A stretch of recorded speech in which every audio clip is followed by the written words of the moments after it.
Umayanatimirandasya Gyananjana Shalakaya Chakshurmilitanjena Tasmai Shri Guruve Namaha. Well, here we are for our regular Thursday meeting, and I've just reached Ireland. I'm safe in the good association of Suvasni Didi and her very auspicious family. Um, so all is well. If we're in good association, good company, everything's good, right? That's the main thing. To the point where we were just discussing the prayers of Lord Burma is kind of underrated, actually. Wouldn't you say? He has some pretty amazing prayers.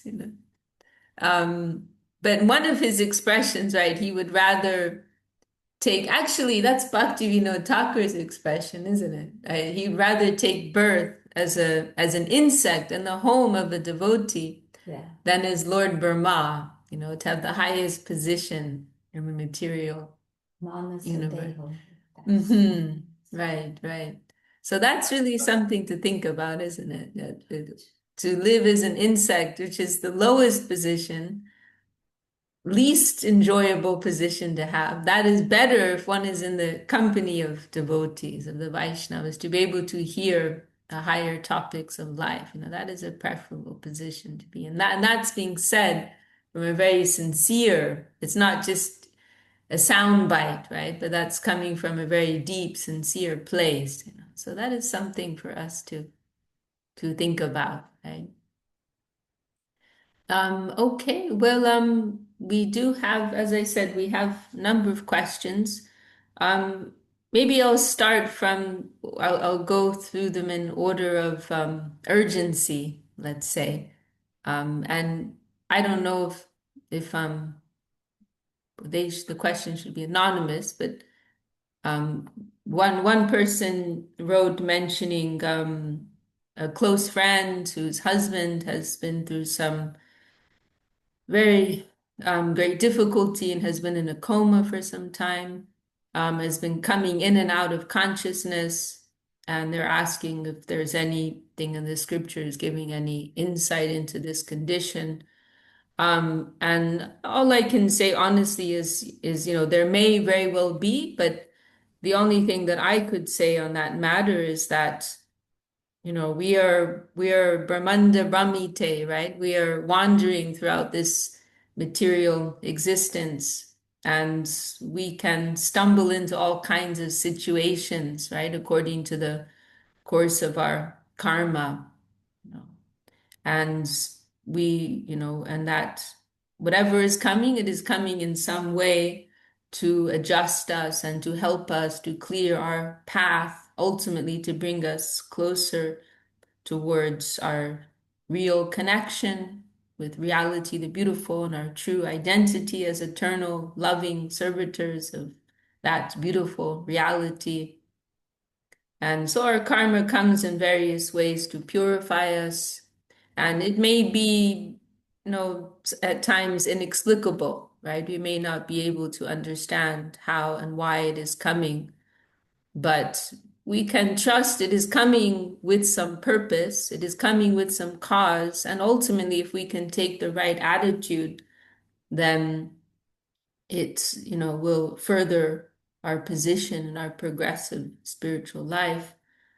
But yes, very difficult situation, and especially because from what I could gather, there's not so much clarity on whether that person is even conscious or not, and that is a very, very difficult thing, to be in such a position that one has no consciousness of their self, right, in any way. So it is a sad and peculiar type of karma, and also the fact, I mean, it's also interesting, I think, that person, she mentioned that there were a few occasions when that person could have just left. They were very close to leaving their body, but then in the last moment they came back. Then that also shows, I feel, makes it clear that they're going through this for some reason, and then what else can we say? And as to what can help them, I think prayer is always good. Chanting, if they're open to that, chanting, prayer, reading, their atma is awake, right? And that is one reason why our spiritual practice is very important. Our life of sadhana, regular practice, because our mental plane may not be feeling um, eager, right? But even if we do it, even though we're not feeling it, our soul is getting affected by that. Just like if you take some medicine, you may not be so conscious about how that medicine is working, but it's still going to work, right? It's still going to have a positive effect. Of course, when it comes to spiritual practice, if because it's pertaining to our consciousness, and if there's a conscious cooperation, it's much more powerful. But still, the holy name is powerful. Still, the words of our gurus, they are powerful. And so even if we are exposing ourselves to these things without consciously engaging so much, there's still going to be some positive effect. Our atma, our soul is going to hear that. And so I don't know exactly the feelings of the spouse, but I would recommend, reading something or playing some kirtan, something like that. Then whatever is happening on the physical sphere, beneath that, this holy sound, it can penetrate, it can touch the soul. So that would be my recommendation. As I said, we're wandering in this world of relativity, uncertainty, and all kinds of things can happen. We can get sucked into all kinds of situations. But ultimately, our prayer is that our deepest self can move a little bit closer, on that eternal path, move a little bit closer in our eternal relationship with our loving guardian, divine guardian. There's a beautiful prayer of Nanda Maharaj where he says, according to my karma, according to the will of providence, so many things, I may encounter so many things on my journey. And he says, let that come as it is ordained to come, but my only prayer is that I can always remember Krishna, and that my love for Krishna will increase, and it is giving us a very, very beautiful example. We have a comment here in our group chat. I've learned today that the soul is desireless and that the soul is pure. May I ask, does the soul desire contrary to what pleases the Supreme Lord Krishna? Okay, we can come to that. So anyhow, I hope that, I'm not going to pretend that I can give a perfect answer and that there's, a magic pill you can take, right? That makes it all better, but these are some related thoughts. And in this regard, I also remember one comment of Srila Sridhar Maharaj where he says it is not necessary, to analyze the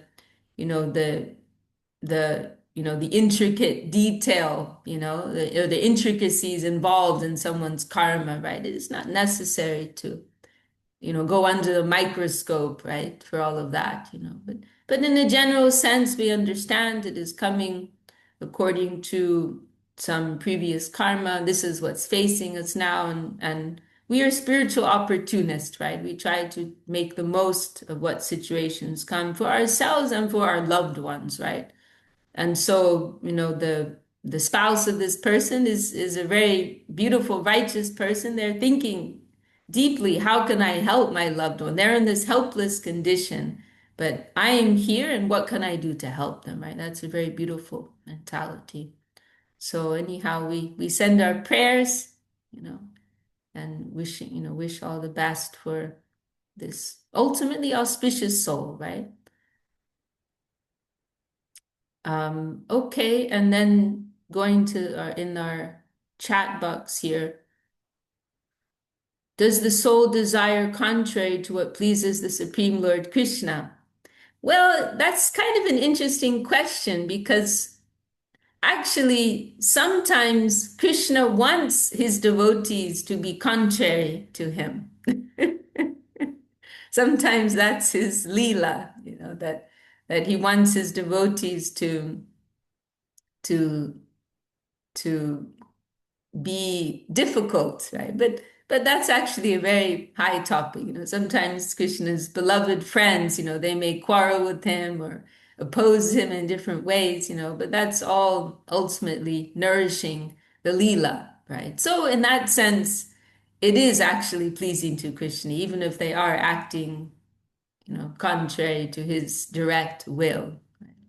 And there's that famous, or in some circles, famous statement where Krishna said, it's said that Krishna, when he hears his beloved rebuking him, that is capturing his attention, right? And so many personified scriptures are offering reverential prayers to him. But when his beloved is chastising him, that is capturing his attention. That is taking him away, from listening to all these reverential prayers. But that's, of course, on a higher sphere.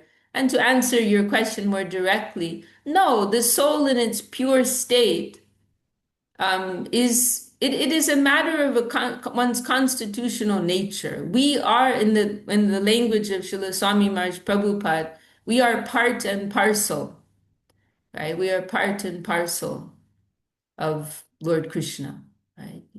And that Sri Chaitanya Mahaprabhu, he gives that analogy, right, of the sun and the ray of the sun, right? The fire and one spark of the fire.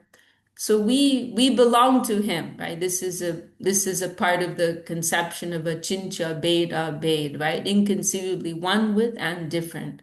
So in our pure state, in our constitutional state, in our original pure state, it's impossible for us. It goes against the fabric of our existence. It goes against our DNA at the deepest level, right? That we are part of Krishna. We are a part of Krishna's play. We are part of Krishna's family, you can say.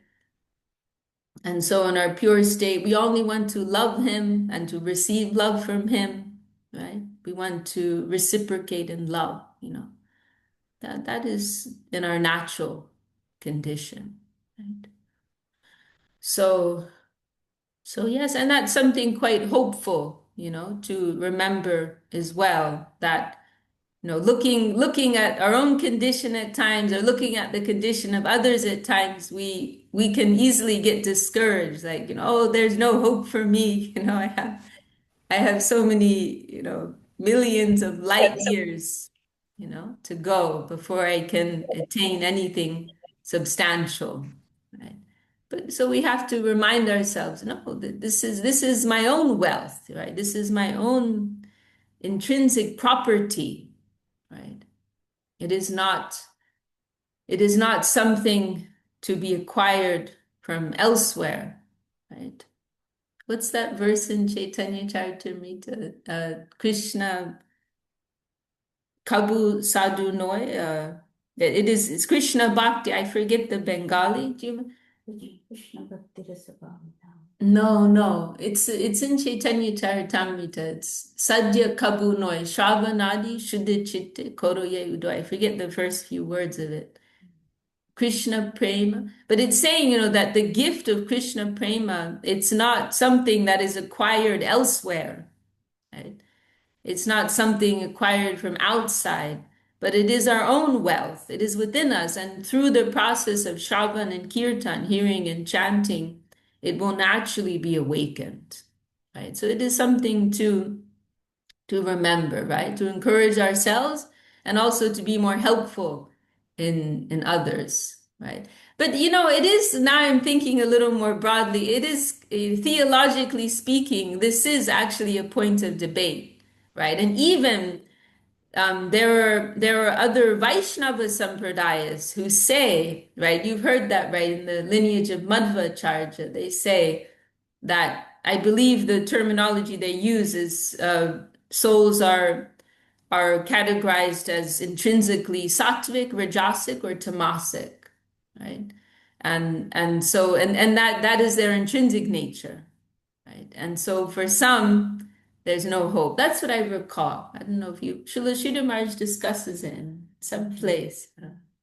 But and of course we hear that in the theology of some other religious traditions, right? And we hear of eternal damnation and so on, right? But that's not the that's not the case in what is being given to us by our gurus, right? In this conception, that is not the case. You know, there's no eternal hell, there's no eternal damnation, there's no Satan also, right? And it's not that we can ever reach a hopeless position, right? So this gift, it is that we have, it is infallible, it is intrinsic, and that will always be the case, right? And then so then it's really the only question is how long, right? The only question is how long it will take. And it may take many, many lifetimes, but if we consider how valuable this gift is, then that doesn't matter, right? And we were remembering recently that occasion with Mukunda, right? Described in Chaitanya Bhagavat, when Mahaprabhu throws him out of his exclusive kirtan. And but then Mukunda hears Mahaprabhu sends the message after 10,000 lifetimes he can come back. And when Mukunda hears that, instead of becoming discouraged, he starts dancing for joy. Oh, after 10,000 lifetimes, oh, such wonderful news. So that's the real response of someone who actually appreciates the value of what this is, right? And there is an element of hanging in there too, right? There's that line of Srila Govindamaj that is very nice. He says the only necessity for us is to tolerate the speed of our journey, right? It's like our our guru has put us on the boat. Guru is the captain, right? Guru Karnadada mentioned in Bhagavatam. Guru has put us on the boat, the rescue boat, and we have to hang on. Sometimes that's the best we can do, but that's actually something very valuable to be able to hang on because we're on the right boat and the boat is going in the right direction.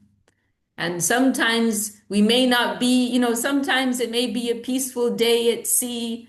We can be active on the boat and doing many nice activities, but other days it may be a stormy ride and we're just holding on, but we're not getting off the boat, right? We're not getting off the boat. That's a very valuable thing. We shouldn't underestimate the value of staying on the boat. Our Gurudev used to say too, we will not be derailed. He used to say that. We should not be derailed from our position. But no matter what, we stay on track, right? We stay on track to our bright destination. The soul is not desireless.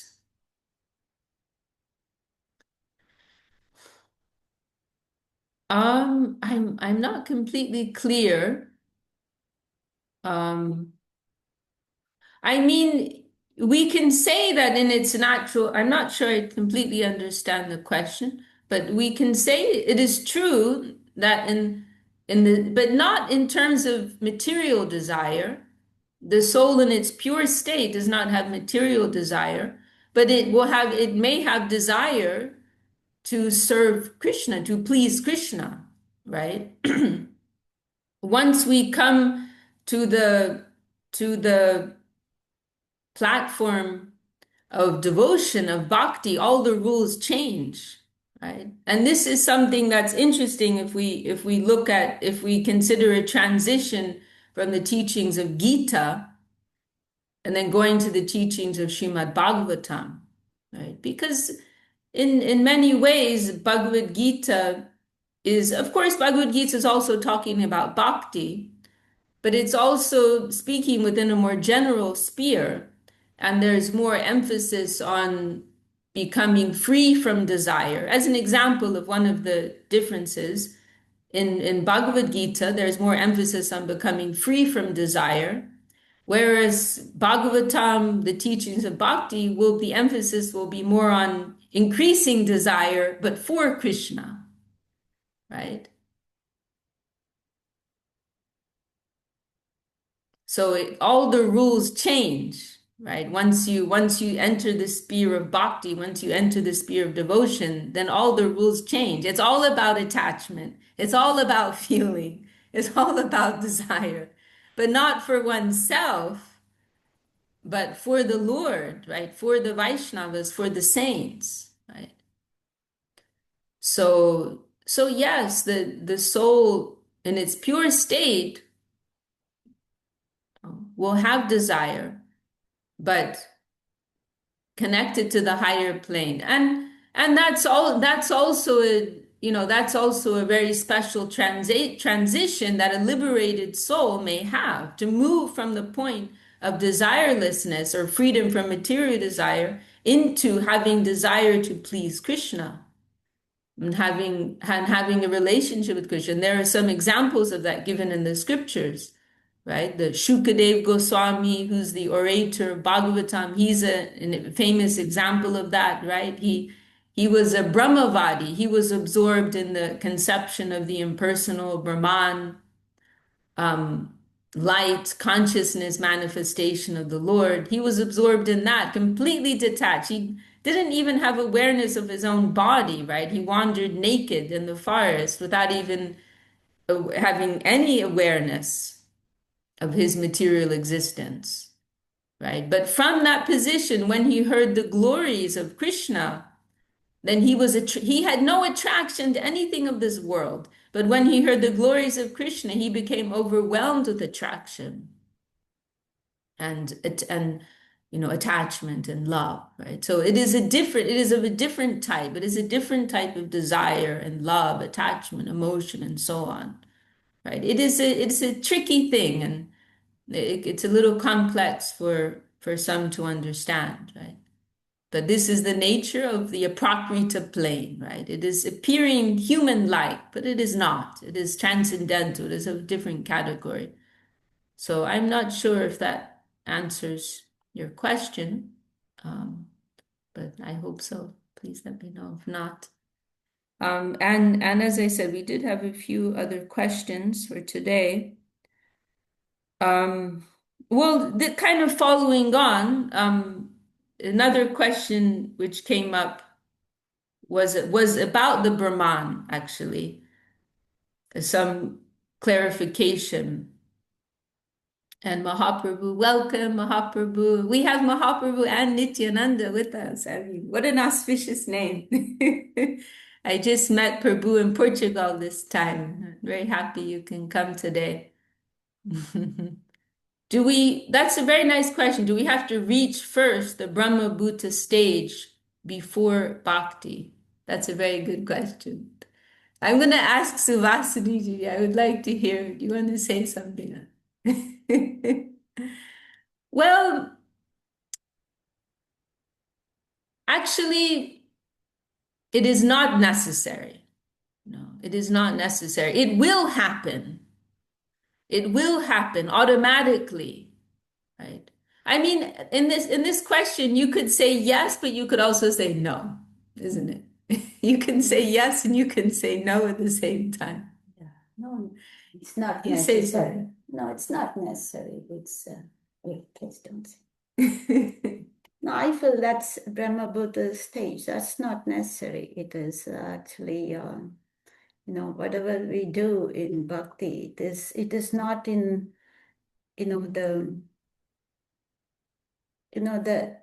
we are not trying to uplift ourselves in any case. This is like, um, what is the descending grace?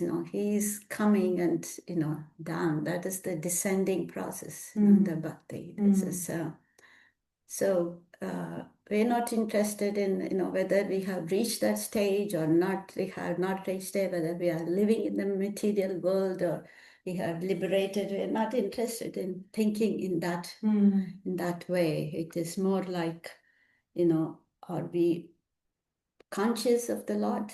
Are we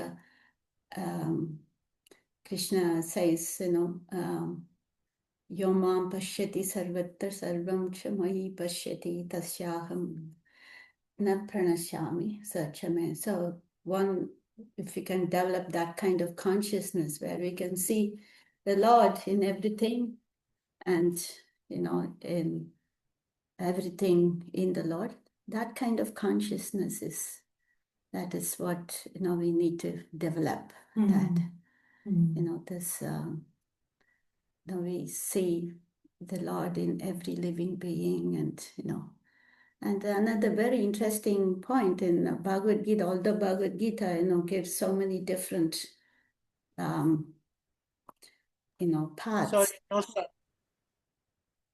Certain.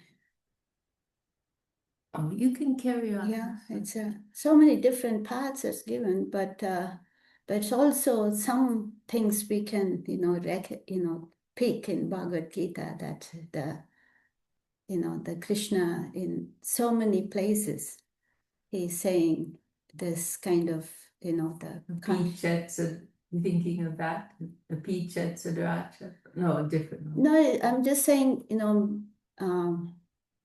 I'll tell you maybe another time, but it's like the to come to the plane of dedication, that is what we need to develop, right? It's that kind of, and we can trace that in Bhagavad Gita too, in a few slokas also, to come to that plane of dedication. Well, I was actually, we were doing the Bhagavad Gita class and the last Tuesday. This in the sixth chapter. This sixth chapter is actually the dhyana yoga, the path of meditation. And so Krishna is describing all the Ashtanga yoga and all the, the yoga process and how the characteristics of the yogi who has reached the perfection in that, he's not, bothered about anything, the suffering of this world, he's blissful state he has reached. But after all that, I just noticed this, that said he is a perfect yogi who sees the happiness and unhappiness of others as his own. And that was like very striking for me, because it's not for your own. He's thinking about your own. Yeah, you have already reached that blissful state of, but he's also thing you consider others. Look at the happiness and unhappiness. He's a perfect yogi who sees the happiness and unhappiness of others as his own. And that was like really, so that means that is like, that is a, you can say the Lord wants us to come to that plane of dedication. It's not that by, you want to just think about your own. Yes, it is good, you have to practice all that. You have to, understand your sadhana. It's all important. But also the, bhakti is a plane of dedication, that you have to consider the plane of dedication to the Lord. That is actually the sweet process. Yeah. Anyway, I don't know what is it. Very beautiful. Well, we're very fortunate we can hear from Suvasini Devi. Very perfect and beautiful answer. And Mahaprabhu says, thank you, that answers my question. Thank you. Yeah, we're very blessed. Probably tell something more insight into I'll the add question. Yeah, I'll add a few words. Yeah. No, that was perfect what you said. So nice. But I'll just a few things, a few little things to elaborate. I would say that in the course of our devotional life, we will automatically reach the Brahmabhuta stage, but we won't even be concerned with that, right? And the real devotee won't even notice. They'll just continue. It won't make any difference in a sense, right? And for those, sorry, we didn't explain, for those who may not be aware, Brahma Bhuta, it is referring to achieving the state of enlightenment for those who aren't familiar, realizing their spiritual nature. And there's a famous verse in Bhagavad Gita in the 18th chapter, Brahma Bhuta Prasanatma na Shochati na Kankshati. Krishna is describing the nature of these enlightened souls who come to realize that they are of the nature of spirit, of Brahman.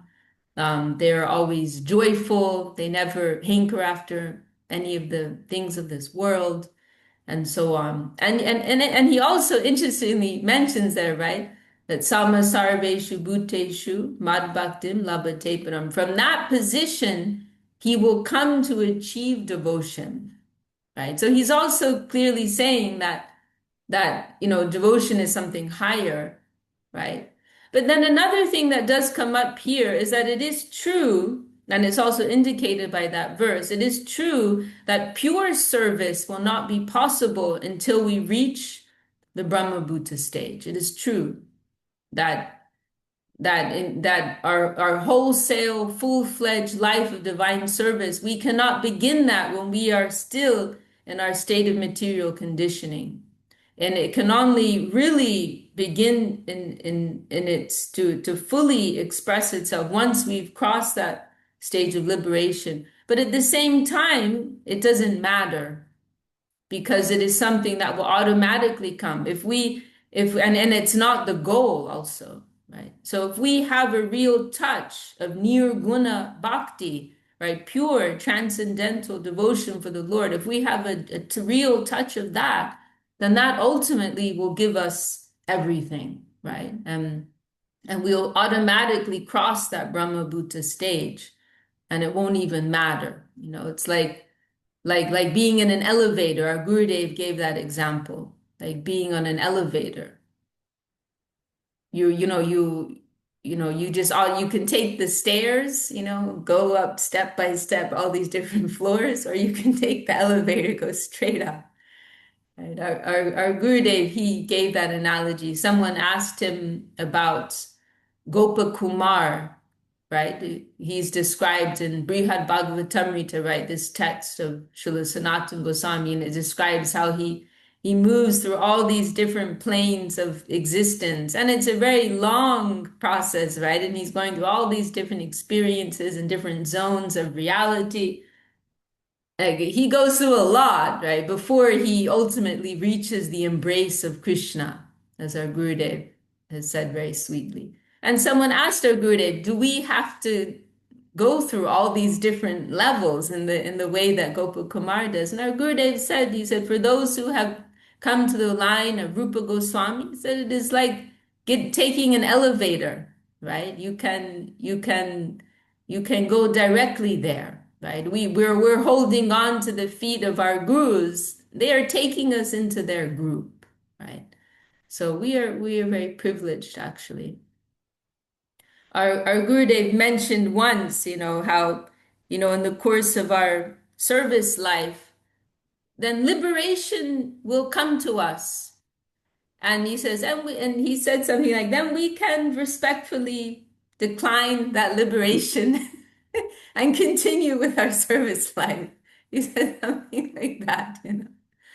Like, we will just continue. For the pure devotee, it doesn't make any difference, right? We're still going on with the same thing.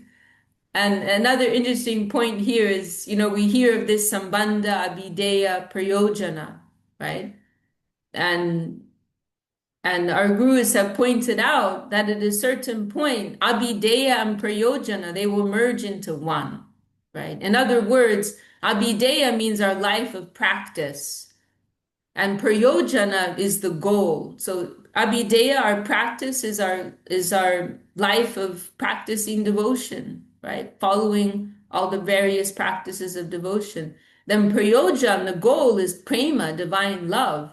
But our gurus have pointed out, ultimately, these two things will merge into one because the practice will instead of being practice, it will turn into natural expressions of devotion.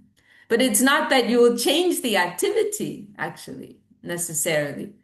right? The same activity will be going on, but it will be in this enlightened state of joyful love and attachment for the Lord, right? So that is an interesting thing. And also there was Klesam from Subhadha Moksha, Lahutaka. Remember that? No. Oh, in the Bhakti Rasamrita Yeah, Sindhu. yeah. Mm. That I don't remember Moksha that. Laguta Krit. It makes moksha as a very Insignificant. insignificant. Yes, yes. Yeah. Yeah, this is in Bhakti Rasamrita Sindhu. Is it five characteristics of devotion? Yeah. Uh, Kleshagni, Kleshagni, Shubhara, Kshalahutaka, hmm, Sandrananda Viseshatma, Shubha, and then Sandrananda Sandrananda, Viseshat, Visheshatma, Krishna Karshini Shinichasa. Chasa. Yeah, this is a verse in Bhakti Rasamrita Sindhu where Rupa Goswami, he's discussing, I think it's five, right? Characteristics of pure devotion. Kleshagni, it removes all sin and suffering. So this Brahma Bhuta, it's like just the first stage, right? Yeah. It's like not even, it's hardly even a consideration, right? It hasn't even really begun, right? And this is also mentioned in the Shikshashtakam, right? The first verse of Shikshashtakam, Cheto Darpanam Arjanam Bhavamaha Devagni Nirvapanam, right? In the first two stages of the seven stages mentioned, the first two are describing reaching the point of liberation. But yeah, in this verse in Bhakti Rasamrita Sindhu, Kleshagni, all sin and suffering will be dispelled. Shubhara, all auspiciousness will be granted.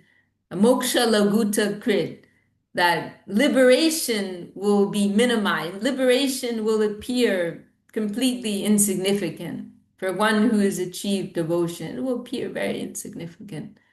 Um, and then what was the fourth one? Sandra Nanda Vishasa. It is full of the most intense joy. And then ultimately, Krishna Karshini Chasa. That it is the attractor of Krishna himself, right? Where the infinite comes under the influence of the finite. This is the ultimate sign of pure devotion. So, but at the same time, it can get a bit tricky, right? Because we're navigating the relative perspective and the absolute perspective. And it's like uh, with Namabas, right? We hear of different types of chanting, right? There's Shuddha Nam, the pure name, chanting the pure name. That's what we aspire for. There is Namabas, which means like a shadow of the pure name. So there's Namabas chanting. Then there's Namaparad, right? Offensive chanting, right? We hear from our gurus we want to avoid Namaparad, offensive chanting, and we also want to avoid Namabas, chanting in some shadow form of the name, right? But at the same time, and our Gurudev, Srila Govindamarj, he was always very like practical, you could say, and on the ground and sympathizing with our relative position. And what once he actually said, in his humility, it was in the first world tour, and he was speaking in Miami at some event, and he said, actually, I can help you more than my Guru Maharaj and Swami Maharaj Prabhupada. I can help you more. And he said, you know why? He said, because you are conditioned souls, and I am also a conditioned soul, he said. He said, I'm also a fallen soul, so I can understand more. I can understand you more, and I can help you more. So, but this was very interesting because we always hear Srila Sridhar Maharaj like, dismissing Namabas and avoid, when he would give initiation, he would advise them when you're chanting, avoid Namaparad, but avoid Namabas also. So we always hear about Namabas as being such a terrible thing. But our Gurudev, he once pointed out, but Namabas can give us liberation, right? And this is mentioned, Haridas Thakur mentions this, and this is mentioned in different places. And, and Haridas Thakur gives that analogy, right, of the sun, that even before the sun has risen above the horizon in the early morning, even before the sun has risen above the horizon, light is spreading through the atmosphere, right? And so he says similarly with when it comes to the name, the holy name of the Lord, even before you reach the pure name, even just a shadow of the name has this powerful effect that it can give us liberation, right? That is the power of the name. And yes, from the highest perspective, from the absolute perspective, we can say, oh, what is this liberation? Poo poo to this liberation, right? That is from an absolute, very high perspective. But at the same, oh, the audio's gone. Oh, the connection. It's back now. Okay. Oh dear. Seems the internet's a little weak today. It was just the last minute of what you were saying, Vishakadidi, not the whole time, just It was a whole minute. Oh no. maybe at the most. Okay. Well, we're speaking about this relative and absolute perspective on the value of namabas, right? And reaching liberation. That from the absolute perspective, we can poo-poo liberation. Oh, who cares for this liberation? We just want the service of Krishna. And Srila Sridhar Maharaj would say we want to avoid namabas, shadow chanting. And I mentioned the sun, and I don't know, did you hear that part about, oh, sorry, Dee saying, can you That's repeat? when you were cutting out. You just started to say Okay, okay. about the sun. Okay, so this is described in Chaitanya Charitamrita. It's a very beautiful analogy, and Haridas Thakur, he's speaking on the glories of the name, the holy name of Krishna, and he says the holy name of Krishna is so powerful that even if you are just chanting a shadow of that name, Namabas, one can achieve liberation through that. And he gives this very beautiful analogy that in the morning, in the early morning, even before the sun has risen above the horizon, there's already light permeating throughout the atmosphere, right? Even before the sun has risen, already it is light. And so, in the same way, when we are just approaching the name from a very remote place, just touching on a shadow of the name, that is still powerful enough to give us liberation, right? So this analogy is given. And yes, from the highest perspective, one will say, "Oh, who cares for this liberation? We don't care. We're only interested in devotion for Krishna. Who cares for this liberation?" That is from the absolute perspective. Liberation is so insignificant. But at the same time, from our position where we are, liberation is not a bad deal. Like, let's be real. And our Gurudev mentioned that once. I was surprised to hear him say that, but I appreciated it so much. It just was so real. And because he pointed out, like, that can help us. If we had liberation right now, that would help us. We could engage in our life of devotion and service in a clear and clean way. So from our position, to think, oh, that I might get liberation, that is a good thing. Let's not pretend, we're on such a high platform that we can dismiss liberation, right? There is some very extreme comments, like Srila Sridhar Maharaj includes in his Prapana Jivanamrita one devotee like telling the goddess of liberation, stay away from me, you'll ruin my reputation, stay away from me. I don't want anything to do with you. So that is true from someone on such a high level. But for us, like it wouldn't be a bad thing, I wouldn't mind a bit of liberation. To be free from the manorat, the chariot of the crazy chariot of the mind, taking you in so many different directions. I wouldn't mind that, right? But anyhow, there's so many different angles of vision on this subject matter. And it's a, you know, infinite topic. We could talk for hours just just on this, you know. But I did have other questions I wanted to address. I don't know if we'll. There was another question that came in too, which I did want to address, because they messaged me about 2 weeks ago now, about chanting, the significance and the importance of chanting on beads. So let me read the question here. With regards to japa, are beads really necessary? For example, if I'm sitting or walking, chanting mentally in sync with conscious awareness, focus is on internal rather than on external beads, is this less beneficial or effective? It's an interesting question. It's an interesting question. I mean, it is true, you know, that the beads are not necessary. It is true that chanting on beads is not absolutely necessary. It is something that we do because it helps us to focus and to concentrate. And it's a part of a life of sadhana, right? Um, what is sadhana? It means our life of regulated practice. Because as I mentioned, the manorat, this is an expression, the chariots of the mind.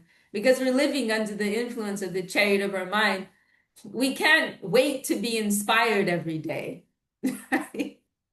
Oh yeah, I'll chant when I get the inspiration. Then there may be many days that go by when we don't chant, you know. Of course, if you're Suvasini, that's not the case, you know. But for most of us mortals, you know, we may not chant for a while if we're waiting for the inspiration to come. Sometimes it may come very strong, but there may be long periods when it doesn't. And who knows what trouble we can get ourselves into in that period when we're not chanting, right? So so this is why we follow a regulated life to help keep us on track, right? It is, you know, this is vidhi and raga, right? We hear of these two different types of devotion. Vidhi means regulated, right? We're following some procedures, we're following the guidance of the scriptures. Rag means natural attachment, natural devotion. And so in our stage, what's recommended is that we follow some vidhi marg, some line of regulated devotional practice, but we are aspiring for raga, the raga pat. Saraswati Thakur's famous expression, puja la raga pata gaurava bange. In a posture of reverence, in following some regulated life ourselves, we are worshiping, adoring, aspiring for that natural, more spontaneous life of devotion, right? So we're in this kind of particular position, right? And we have to move forward accordingly. So this counting system, japa, that's what japa means, right? Japa actually means counting, right? You know, we say all kinds of funny things. So I'm gonna go do my japa, right? Anyway, but japa means counting. And so then we can be sure no matter what happens, I did something today for my spiritual life, right? I did something, right? And previously, you know, like there were different ways of doing it. Sri Chaitanya Mahaprabhu himself, he didn't chant on beads, as far as I know, but we hear that he chanted on these knotted bits of cloth. That was the example. So he also followed japa, right? He showed us that example, but not on beads. He did it on, as I said, on knotted cloth. That was his own practice. So some way, you know, we hear Vishnu Priya Devi. How did she do her japa? Counting out grains of rice. One grain of rice, one Maha Mantra, and that was her meal for the day. Speaking of japa, talking of japa. Who can compare to that? So there are different ways in which japa can be expressed. Why do we chant on beads? That is a custom that has come about, and we're following it because our guru has asked us to chant like this, right? And our guru has chanted on those beads, so they've become blessed by the grace of our guru. And so we're honoring that. Now those beads have become a deity, and we're feeding that deity with our chanting. This is the conception of our gurus. So it's not that it has to be exactly like this, but that the will of our guru is behind that. That's the form in which it has come. If they chanted on some, walnut shells and gave that to us, then we would chant on that. But somehow that custom has come. It had to come in one way or another, and that's how our gurus are giving this to us. And so that's how we are receiving their blessing through the medium of those beads, right? And I can also add here that actually the tradition and the real way of moving with this is that we receive those beads from our guru, right? Srila Swami Maharaj Prabhupada, he instituted a different style and having people practice um, before initiation, chanting on beads. And he did that because he felt that, this would help persons, who have no familiarity with all of this, who want to develop some attachment and so on, but aren't quite ready yet for initiation. And we see it's actually been very successful, and I'm now confronted with some situations where I see, and for example, in Japan, the devotee who's like connecting us with the new group in Japan, she told me, and she has an ISKCON background. She told me, actually for them, I feel it's necessary that they can hold it in their hands and they can chant and they can practice. And I reluctantly went along with that. And then I was so overjoyed just a few days ago when I was in Portugal. Ananda Moy, our god sister, she does that too. She gives japa malas, chanting beads, to some of her students to practice. And she told me, she asked Srila Govinda Maharaj for permission, and he gave her permission for it. He said, as long as they're not tulasi beads. So I was so relieved actually to hear that, because I'd been confronted with that situation myself. And I also saw how it was very beneficial for these newcomers in Japan. Of course, we don't hand them out to anyone, but there's a group of maybe 10 who are chanting on like practice malas. And it's helped them come to a deeper place of appreciation. But I didn't hear exactly that sanction, so I was a little uncomfortable. So I was so happy to hear that our Gurudev, Divya is asking, can you repeat what Srila Gurudev said? Well, Ananda Moy, our God, two Ananda Moys, one in Japan who's helping us, and another Ananda Moy in Portugal. It's a little confusing. And all the Ananda Moys I know are very inspired and active preachers. Another one in SoCal from Brazil originally. Very, very powerful preachers. But Ananda Moy in Portugal, originally from Holland, she has given chanting beads to some of her students. And she said she asked our Gurudev Srila Govinda Maharaj for permission for that, that they can practice chanting. They're interested in Krishna consciousness. They want to chant the Maha Mantra, but they're not ready for initiation. And our Gurudev said, yes, that is acceptable as long as you don't give them tulasi beads. They make other beads, right, through neem wood and other types of wood. So he gave permission for that, and so I was relieved to hear that. But anyhow, going back to our main point here. I mean, I would say, because it sounds like this person who's not initiated, they're very happy chanting without beads. then I would say continue with that. That is also, ultimately our Gurudev has pointed out very nicely. The point ultimately is not whether we're chanting with beads or without beads, but the point is that we're chanting, and actually we want to chant all the time.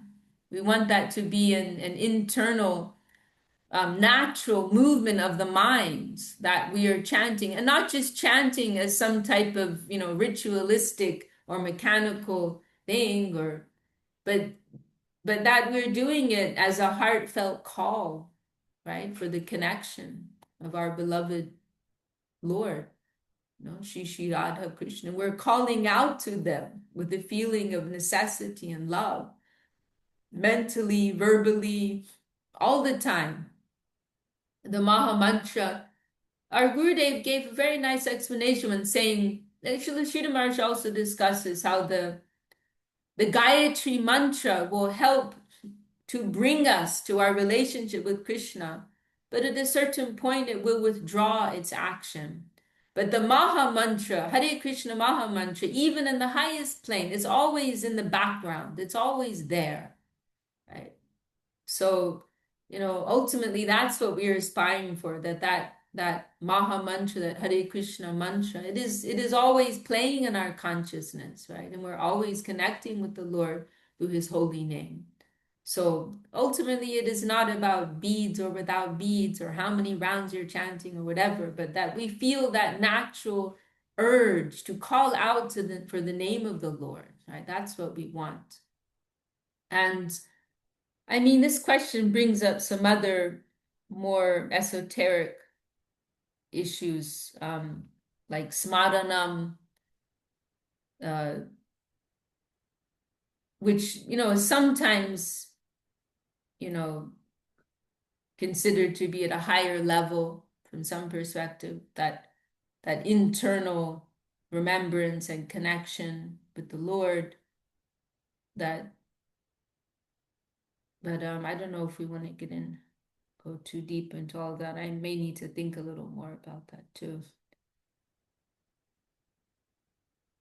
The focus is on internal rather than external beads. Maybe that's enough for today. But I'm reminded of some discussion of Srila Sridhar Maharaj on this. Maybe I'll try to look that up and I can share that next time. But maybe we'll just leave it at that. We can consider these things for now.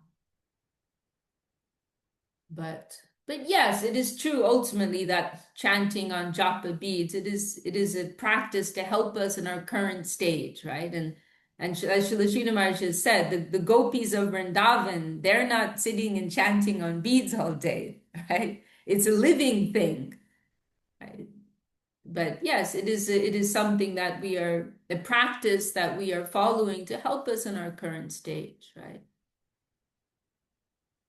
And that is coming to us with the specific blessings of our guru, right? And so we are following that. And then even if one, transcends the stage of practice, still they will chant. As we saw the example of Mahaprabhu himself, he himself is chanting, doing this japa, right? And of course, the practice of smaranam, that may also be a part of one's devotional life, right? That internal remembrance and connection with the Lord, that may also be there.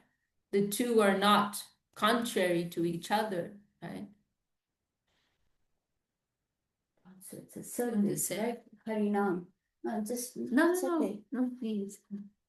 No, just saying that, chanting, it's also a service, actually, Gurudev said. It's Yes. It's Harinam, we are serving the Harinam. It's when we chant, you have to have that mood of service. And also chanting with the love and affection, he said, and the Harinam. And even if there is Nama Parad, when we're chanting, the more, when we have that, the sincere mood of service, we are serving the holy name, right? We are serving the holy name.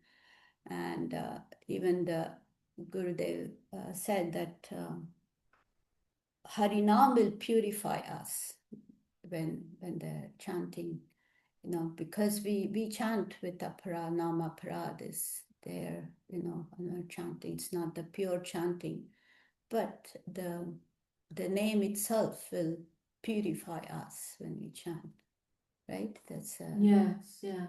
So in the mode of when we chant, it's in the mode of service and with affection and love. That's the statement. Yeah. Yeah, that's actually very, very important point. Maybe actually the main point we could say that ultimately we're not chanting for ourselves, but of course we may be chanting for ourselves, but that's not what we aspire for. But we aspire to chant as an expression of love and service, right? And even chanting on those beads, what is the deepest significance of us chanting on those beads is that our guru asked us to chant, because actually we cannot chant now. We're chanting with our material tongue. So we cannot actually chant. So what's really significant here is that we're chanting on the instruction of our guru, right? And so that is giving us connection to the name, that we are doing it as a service to our guru, right? Shuddha Prabhu, our good friend and who is a dear mentor, he used to joke, when our guru gives us initiation, he doesn't give us a broom, but he gives us japamala, right? He gives us these chanting beads, right? So he's giving that to us as a service, actually, right? It is on his desire we are chanting and trying to serve the name, right? So that is actually the most important consideration. And until we receive that service, so to speak, from our guru, then it is not actually necessary to chant on those beads, but one can chant in other ways. However, in some cases, as we mentioned, some persons it may help them to chant, but it is not actually necessary. Okay, I'm going to stop there for today. I feel like I'm starting to ramble. Does anyone else say before we close for today, does anyone want to add any final thoughts or comments? Let's change to we have such a beautiful group here today. Vijay Nanda Somya Sham, they're down the road in Limerick, and Rasananda Prabhu also joined. Very happy to be here with you all. Beautiful group.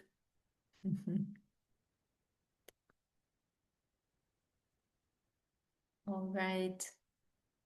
So we'll close there for today, and special thanks to Suvasini Didi for being with us here today, adding her insights. We're very happy to have Vishaka here with us, and so very blessed and fortunate to have her association. My Dandavad, everyone.